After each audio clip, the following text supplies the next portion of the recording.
ಸಮಸ್ತ ಕನ್ನಡಿಗರಿಗೆಲ್ಲ ನಮಸ್ತೆ ಹೇಳ್ತಾ ಇದ್ದೀನಿ. ನಾನು ನಿಮ್ಮ ಸ್ನೇಹಿತೆ ಸರಳ.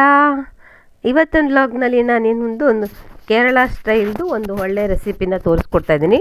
ಇದು ಟಿಫನ್ ರೆಸಿಪಿ ಆಗಿರುತ್ತೆ. ಇದಕ್ಕೆ ನಾನು ಒಂದು 2 ಲೋಟದಷ್ಟು ಅಕ್ಕಿ ತೊಗೊತಾ ಇದ್ದೀನಿ. ಇದನ್ನು ನೀಟಾಗಿ ತೊಳ್ಕೊಬೇಕು. 2 ಸ್ಪೂನಷ್ಟು ನಾನು ಮೆಂತ್ಯನ ಸೇರಿಸ್ಕೊತಾ ಇದ್ದೀನಿ. ತೊಳ್ಕೊಂಡು ನೀಟಾಗಿ ನೆನೆ ಇಡೋಣ. ಬೆಳಗ್ಗೆ ನಾನು 2 ಗಂಟೆ ಅಷ್ಟೊತ್ತಿಗೆ ನೆನೆಸಿದ್ರೆ 6 ಗಂಟೆ ಅಷ್ಟೊತ್ತಿಗೆ ನಾನು ಇದನ್ನು ರುಬ್ತೀನಿ.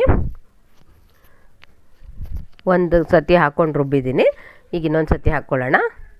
ಈಗ ಅಕ್ಕಿ ಜೊತೆಗೆ ಒಂದು ಸ್ವಲ್ಪ ಅನ್ನ ಹಾಕ್ಕೋಬೇಕು. ನಾನು ಒಂದು 1/4 ಲೋಟದಷ್ಟು ಅಕ್ಕಿನ ಅನ್ನ ಮಾಡ್ಕೊಂಡಿರ್ತೀನಿ, ಅದನ್ನು ಸೇರಿಸ್ಕೊಂಡು ರುಬ್ಕೊಳ್ತೀನಿ.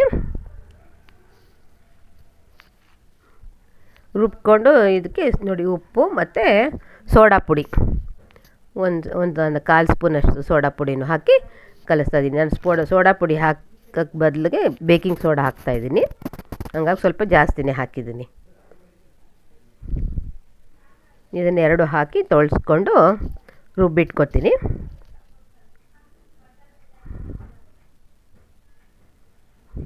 ನೀಟಾಗಿ ಚೆನ್ನಾಗಿ ಕಲಿಸ್ಕೋಬೇಕಿದು.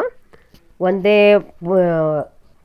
ಆ್ಯಂಗಲಲ್ಲಿ ಕಳಿಸ್ಕೊಳ್ಳಿ, ಹಿಂದೆ ಮುಂದೆ ಮಾಡೋದು ಬೇಡ. ಇದೇ ಥರ ಒಂದೇ ರೋಡಲ್ಲಿ ಕಲಿಸ್ಕೊಂಡ್ರೆ ಚೆನ್ನಾಗಿ ಹುದುಗ್ ಬರುತ್ತೆ.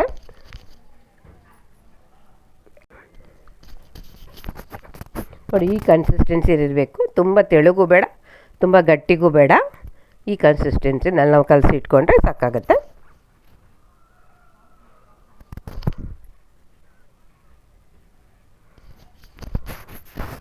ಇದಕ್ಕೊಂದು ಪ್ಲೇಟ್ನ ಕರೆಕ್ಟಾಗಿ ಕುತ್ಕೊಳ್ಳೋವಂಥ ಪ್ಲೇಟ್ನ ಮುಚ್ಚಿಡೋಣ.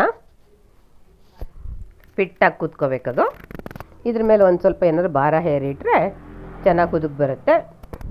ಬೇಸಿಗೆಗಾಲ ಆದರೆ ಏನು ಒಂದು ಸ್ವಲ್ಪ ಭಾರ ಇಟ್ಟರೆ ಸಾಕು. ಚಳಿಗಾಲದಲ್ಲಿ ಸ್ವಲ್ಪ ಜಾಸ್ತಿ ಭಾರ ಇಡೋಣ.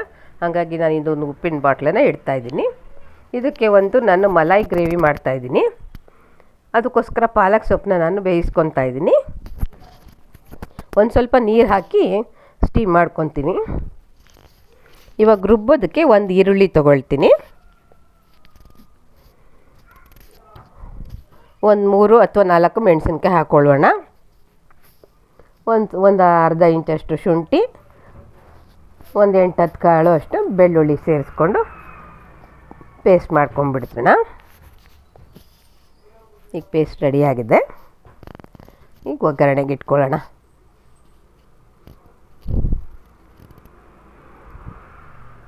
2 ಸ್ಪೂನಷ್ಟು ಎಣ್ಣೆ ಹಾಕೋತಿದ್ದೀನಿ.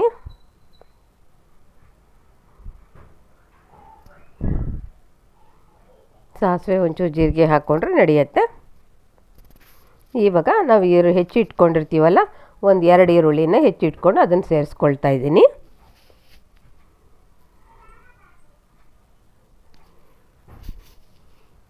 ನೋಡಿ, ಈ ಥರದ್ದು 2 ಈರುಳ್ಳಿ ತೊಗೊಂಡಿದ್ದೀನಿ.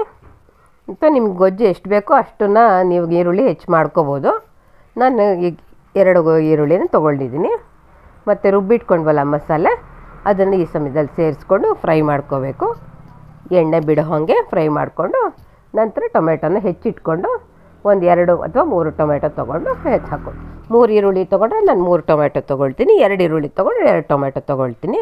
ಇದರಿಂದನೇ ಗ್ರೇವಿ ಒದಗೋದು. ಇಲ್ಲಾಂದರೆ ಮಲಾಯಿ ಪನ್ನೀರಿಂದ ಎಲ್ಲ ಜಾಸ್ತಿ ಒದಗಲ್ಲ. ಈ ಸಮಯದಲ್ಲಿ ಉಪ್ಪು ಸೇರಿಸ್ಕೊಂಡಿದ್ದೀನಿ.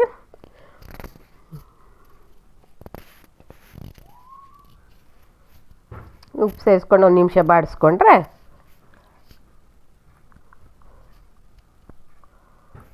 ಇದು ಬಂದಿದೆ. ಇವಾಗ ನಾವು ಪಾಲಕ್ ಸೊಪ್ಪನ್ನ ಬಾಡಿಸ್ಕೊಂಡಿದ್ವಲ್ಲ, ಅದನ್ನು ಹಾಕಿ ಪೇಸ್ಟ್ ಮಾಡ್ಕೊಂಡಿದ್ದೀನಿ.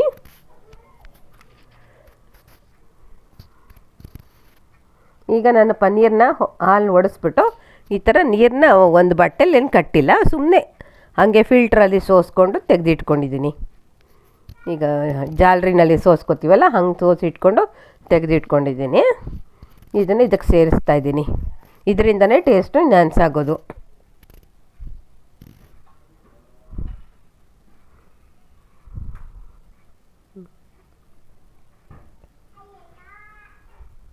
ಗ್ರೇವಿದು ತಿಕ್ನೆಸ್ಸು ಸ್ವಲ್ಪ ಬರುತ್ತೆ, ಟೇಸ್ಟು ಎನ್ಹಾನ್ಸ್ ಆಗುತ್ತೆ.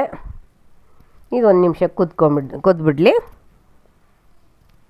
ಈಗ ಇನ್ನೊಂದು ಸ್ವಲ್ಪ ಪನ್ನೀರ್ ತೊಗೊಂಡು ಅದನ್ನು ತುಪ್ಪದಲ್ಲಿ ಒಂಚೂರು ಫ್ರೈ ಮಾಡ್ಕೊತಾ ಇದ್ದೀನಿ.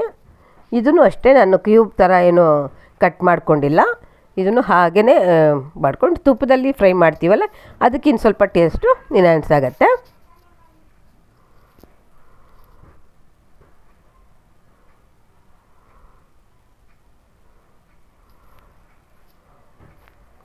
ತುಪ್ಪದಲ್ಲಿ ಬಾಡಿಸ್ಕೊಂಡು ಗ್ರೇವಿಗೆ ಸೇರಿಸ್ಕೊಳ್ಳೋಣ.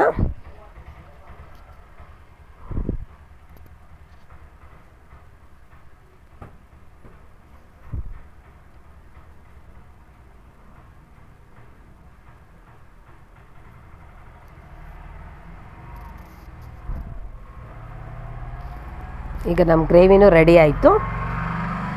ಈಗ ನಾವು ನಮ್ಮ ಅಪ್ಪಮ್ಮನ ಹಾಕ್ಬಿಡೋಣ. ಉದ್ದಕ್ಕೆ ಬಂದಿದೆಯಲ್ಲ, ಇದನ್ನು ಈ ಥರ ಒಂದು ಬಾಣಲಿ ತೊಗೋಬೇಕು.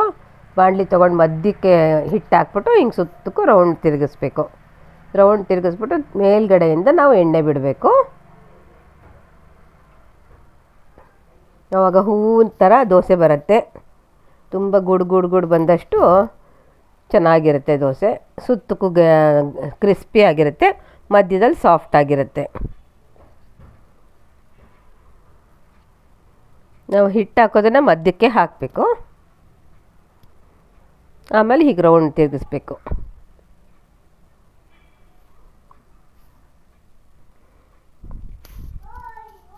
ಈಗ ಜೋರು ಉರಿ ಕೊಡಬೇಕು. 1 ನಿಮಿಷ ಆ ಗೂಡು ಬರೋ ಹಾಗೆ ಜೋರು ಉರಿ ಕೊಟ್ಬಿಡ್ಬೇಕು. ಆಮೇಲೆ ಎಣ್ಣೆ ಬಿಟ್ಬಿಟ್ಟು ಮುಚ್ಚಳ ಮುಚ್ಚಿ ಒಂದು ಸ್ವಲ್ಪ ಉರಿಕನ್ನ ಕಡಿಮೆ ಮಾಡಿದ್ರೆ ಸಾಕು. ಪೂರ್ತಿನೂ ಕಡಿಮೆ ಮಾಡೋದು ಬೇಡ, ಹಾಗಂತ ತುಂಬ ಜೋರು ಉರಿನೇ ಇಡೋದು ಬೇಡ.